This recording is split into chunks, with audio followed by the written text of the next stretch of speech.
Okay, we got our YouTube set done, so I'm going to show you how to make a leather collar for either a cat or a dog.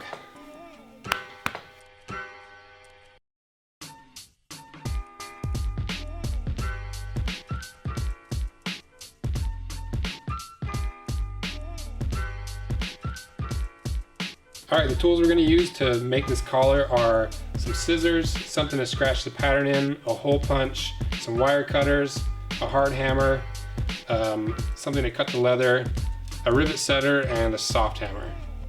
The kit to make these collars are available on the site. They come in 3 different colors, and you can also download the instructions for free that have the pattern and how to make it all.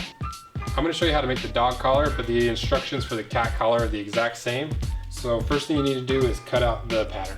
Okay, first thing on the instructions is to measure your dog's neck. So I'm going to measure Ruby's neck, and make sure you measure it so it's tight and not how you want the collar to fit.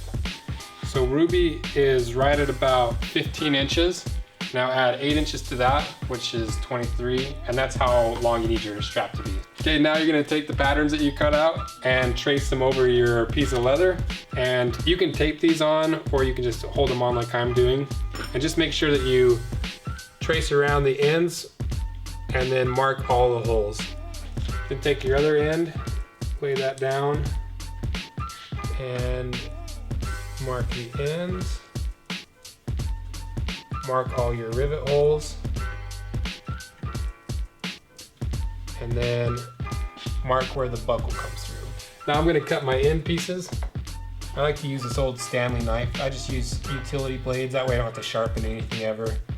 Now we're going to punch out all the holes. I like to use this plier type, but you can use the little hammer type too if you want.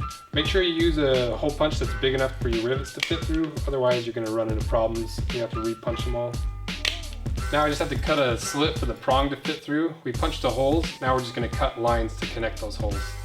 So you're just cutting from hole to hole, connecting those holes with your cuts.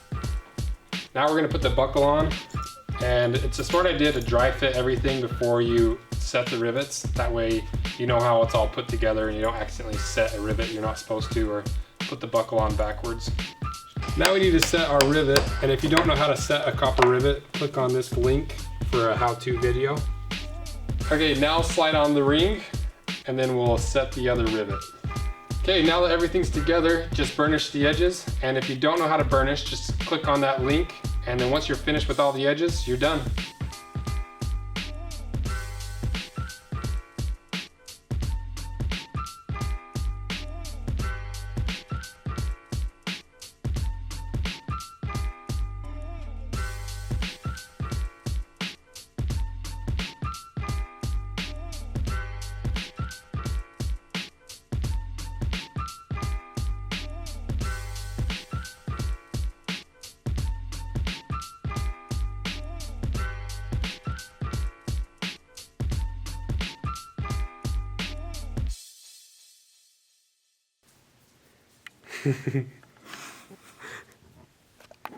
He's the best cat ever.